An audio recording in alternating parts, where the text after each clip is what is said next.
ತನ್ನ ಪ್ರಿಯಕರನಿಗಾಗಿ 30 ಲಕ್ಷ ರೂಪಾಯಿ ಸಾಲ ಮಾಡಿಕೊಂಡಿದ್ದ ಯುವತಿ ಆ ಸಾಲವನ್ನು ತೀರಿಸುವುದಕ್ಕಾಗಿ ಆಯ್ಕೆ ಮಾಡಿಕೊಂಡ ಮಾರ್ಗವೇ ಮನೆಯವರ ಕೊಲೆ. ಅದರಲ್ಲೂ ಆಕೆ ಆಯ್ಕೆ ಮಾಡಿಕೊಂಡಿದ್ದು ತನ್ನನ್ನು ಹೆತ್ತು ಹೊತ್ತು ಸಾಕಿದ ಹೆತ್ತಮ್ಮನನ್ನೇ ಕೊಲೆಗೈಯಲು. ಹೆತ್ತ ತಾಯಿಯನ್ನು ಕೊಲ್ಲುವ ಯೋಚನೆಯಲ್ಲಿದ್ದ ಮಗಳಿಗೆ ಮತ್ತೊಂದು ಆಘಾತ ಎದುರಾಗಿತ್ತು. ತನ್ನ ಯೋಚನೆ ಕೈಕೊಟ್ಟಾಗ ಮತ್ತಷ್ಟು ಕ್ರೂರಿಯಾಗಿಯೇ ಬಿಟ್ಟಳು ಆ ಯುವತಿ. ಕ್ರೂರಿ ಮಕ್ಕಳಿಗೆ ಎದುರಾದ ಆಘಾತ ಏನು? ವಿಡಿಯೋ ಕಂಪ್ಲೀಟ್ ನೋಡಿ. ಬೆಂಗಳೂರಿನ KR ತ್ರಿವಳ್ಳಿ ಕೊಲೆ ಪ್ರಕರಣದಲ್ಲಿ ಮೊದಲಿಗೆ ಆರೋಪಿಗಳು ತಾಯಿ ಮುತ್ತುಲಕ್ಷ್ಮಿ ಅವರನ್ನು ಮಾತ್ರ ಕೊಲೆ ಮಾಡಲು ಯೋಚನೆ ರೂಪಿಸಿದ್ರು. ಕೊಲೆಯ ಬಳಿಕ ಮೃತದೇಹವನ್ನು ರಾತ್ರಿ ವೇಳೆ ಬೇರೆಡೆಗೆ ಸ್ಥಳಾಂತರಿಸುವ ಪ್ಲಾನ್ ಮಾಡಿದ್ದರು ಎಂದು ತನಿಖೆ ವೇಳೆ ಬಯಲಾಗಿದೆ.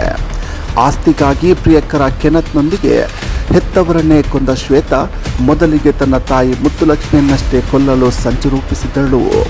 ಚಾಕುವಿನಿಂದ ಇರಿದ ನಂತರ ಅವರ ಮೃತದೇಹವನ್ನು ಸೋಮವಾರ ರಾತ್ರಿ ಸ್ಥಳಾಂತರಿಸಲು ಆರೋಪಿಗಳು ಸಿದ್ಧತೆಯನ್ನು ಕೂಡ ನಡೆಸಿದ್ರು. ಆದರೆ ರಾತ್ರಿ 8:30 ಸುಮಾರಿಗೆ ಶ್ವೇತಾಳ ತಂದೆ ಮತ್ತು ಸಹೋದರಿ ಮನೆಗೆ ಬಂದ ಕಾರಣ ಅವರಿಬ್ಬರ ಪ್ಲಾನ್ ಫೇಲ್ ಆಗಿದೆ. ಇದರಿಂದ ಗಾಬರಿಗೊಂಡ ಆರೋಪಿಗಳು ಅನಿವಾರ್ಯವಾಗಿ ಮತ್ತಿಬ್ಬರನ್ನು ಕೊಲೆ ಮಾಡಿದ್ದಾರೆ. ತನಿಖೆಯ ವೇಳೆ ಮತ್ತೊಂದು ಮಹತ್ವದ ಮಾಹಿತಿ ಬೆಳಕಿಗೆ ಬಂದಿದೆ. ಕೆನತ್ KR ಫ್ಲಾಟ್ ಜೊತೆಗೆ HAL ಸಮೀಪದ ಗುರುರಾಜ ಲೇಔಟ್ನಲ್ಲಿ ಮತ್ತೊಂದು ಸಿಂಗಲ್ BHK ಫ್ಲಾಟನ್ನು ಬಾಡಿಗೆ ಪಡೆದಿದ್ದ.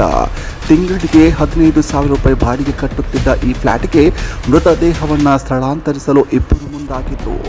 ಕೊಲೆ ನಡೆದ ಬಳಿಕ ಕೆನತ್ ಮತ್ತು ಶ್ವೇತಾ ಹೊಸದಾಗಿ ಖರೀದಿಸಿದ್ದ ಸೂಟ್ ಕೇಸ್ಗಳೊಂದಿಗೆ ಇದೇ ಫ್ಲಾಟ್ಗೆ ಹೋಗಿದ್ದಾರೆ. ಫ್ಲಾಟ್ ಪರಿಶೀಲನೆ ನಡೆಸಿದಂತಹ ವೇಳೆ ಪೊಲೀಸರಿಗೆ ಹಲವು ಅನುಮಾನಾಸ್ಪದ ವಸ್ತುಗಳು ಪತ್ತೆಯಾಗಿವೆ. ಆರೋಪಿ ಕೆನತ್ ವಾಸವಿದ್ದ ದೊಡ್ಡನಕುಂದಿಯ ಬಾಡಿಗೆ ಮನೆಯಲ್ಲಿ ಪ್ಲಾಸ್ಟಿಕ್ ಡ್ರಮ್, ಕಟ್ಟರ್ ಹಾಗೂ ಸುತ್ತಿಗೆ ಪತ್ತೆಯಾಗಿದೆ. ಸಾಫ್ಟ್ವೇರ್ ಇಂಜಿನಿಯರ್ ಆಗಿರುವ ವ್ಯಕ್ತಿಯ ಮನೆಯಲ್ಲಿ ಈ ವಸ್ತುಗಳು ಸಿಕ್ಕಿರುವುದು ಪೊಲೀಸರಲ್ಲಿ ಹಲವು ಅನುಮಾನಗಳನ್ನು ಮೂಡಿಸಿವೆ. ಮೂವರ ಕೊಲೆಯ ಬಳಿಕ ಆರೋಪಿಗಳು ನೇರವಾಗಿ ದೊಡ್ಡನಕುಂದಿಯ ಬಾಡಿಗೆ ಮನೆಗೆ ತೆರಳಿದ್ದಾರೆ. ಅಲ್ಲಿ ಬಿಸಿ ನೀರಿಗೆ ಖಾರದ ಪುಡಿ ಹಾಕಿ ಮನೆಯೊಳಗೆ ಚೆಲ್ಲಿರುವುದು ಹಾಗೂ ಅದೇ ನೀರಿನಲ್ಲಿ ರಕ್ತದ ಕಲೆಗಳಿದ್ದ ಕೈಗಳನ್ನು ತೊಳೆದುಕೊಂಡಿದ್ದಾರೆ ಎನ್ನಲಾಗಿದೆ. ಕಳೆದ 2 ತಿಂಗಳ ಹಿಂದೆಯಷ್ಟೇ ಕೆನತ್ ಸೀಗೆಹಳ್ಳಿಯ ಫ್ಲಾಟ್ಗೆ ಸ್ಥಳಾಂತರವಾಗಿದ್ದರೂ ಹಳೆಯ ಬಾಡಿಗೆ ಮನೆಯನ್ನು ಹಾಗೆಯೇ ಉಳಿಸಿಕೊಂಡಿದ್ದ. ಇದರಿಂದ ಮೃತದೇಹವನ್ನು ಅಲ್ಲಿಗೆ ಸಾಗಿಸಿ ನಾಶಪಡಿಸುವ ಉದ್ದೇಶವಿತ್ತು ಎಂಬ ಅನುಮಾನ ಮೂಡಿದೆ. ಇದೇ ಕಾರಣಕ್ಕೆ ಮುತ್ತುಲಕ್ಷ್ಮಿ ಅವರ ಮೃತದೇಹವನ್ನು ಶೌಚಾಲಯದಲ್ಲಿ ಇರಿಸಲಾಗಿತ್ತು ಎಂಬ ಶಂಕೆಯು ತನಿಖೆಯಲ್ಲಿ ವ್ಯಕ್ತವಾಗಿದೆ. ಇನ್ನು ಈ ಪ್ರಕರಣವನ್ನು ಗಮನಿಸುವುದಾದರೆ, ಲವರ್ ಕೆನತ್ನೊಂದಿಗೆ ಲಿವ್ ಇನ್ ಸಂಬಂಧದಲ್ಲಿದ್ದಂತಹ ಶ್ವೇತಾ ಆತನೊಂದಿಗೆ ಸೇರಿ 30 ಲಕ್ಷ ರೂಪಾಯಿ ಸಾಲವನ್ನು ಮಾಡಿಕೊಂಡಿದ್ದಳು. ಆ ಸಾಲವನ್ನು ತೀರಿಸಲು ಮನೆಯವರ ಬಳಿ ಆಸ್ತಿಯಲ್ಲಿ ಪಾಲು ಬೇಕೆಂದು ಆಗಾಗ ಜಗಳವಾಡುತ್ತಿದ್ದಳು. ಆಸ್ತಿಯಲ್ಲಿ ಪಾಲು ಕೊಡಲು ಒಪ್ಪದಿದ್ದಕ್ಕೆ ತಂದೆ, ತಾಯಿ ಮತ್ತು ತಂಗಿಯನ್ನ ಕೊಲೆ ಮಾಡಿದ್ದಾಳೆ ಎನ್ನಲಾಗಿದೆ.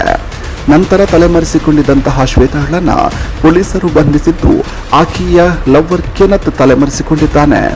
ಪ್ರಕರಣ ಸಂಬಂಧ ಶ್ವೇತಾಳನ್ನು ಬಂಧಿಸಿರುವಂತಹ ಪೊಲೀಸರು ACMM ನ್ಯಾಯಾಲಯಕ್ಕೆ ಹಾಜರುಪಡಿಸಿದ್ದಾರೆ. ನ್ಯಾಯಾಲಯವು ಆಕೆಯನ್ನು 7 ದಿನಗಳ ಕಾಲ ಪೊಲೀಸ್ ವಶಕ್ಕೆ ನೀಡಿದೆ. ಮತ್ತೊಂದೆಡೆ ತಲೆಮರೆಸಿಕೊಂಡಿರುವ ಕೆನತ್ಗಾಗಿ ಬೆಂಗಳೂರು, ತಮಿಳುನಾಡು ಮತ್ತು ಪುದುಚೇರಿಯಲ್ಲಿ ವಿಶೇಷ ತಂಡಗಳು ಶೋಧ ಕಾರ್ಯ ಮುಂದುವರೆಸಿವೆ. ಪ್ರಕರಣದ ತನಿಖೆಗಾಗಿ ಒಟ್ಟು 6 ವಿಶೇಷ ತಂಡಗಳನ್ನು ರಚಿಸಲಾಗಿದ್ದು ತಾಂತ್ರಿಕ ಮತ್ತು ಸಾಂದರ್ಭಿಕ ಸಾಕ್ಷ್ಯಗಳನ್ನು ಪೊಲೀಸರು ಸಂಗ್ರಹಿಸುತ್ತಿದ್ದಾರೆ.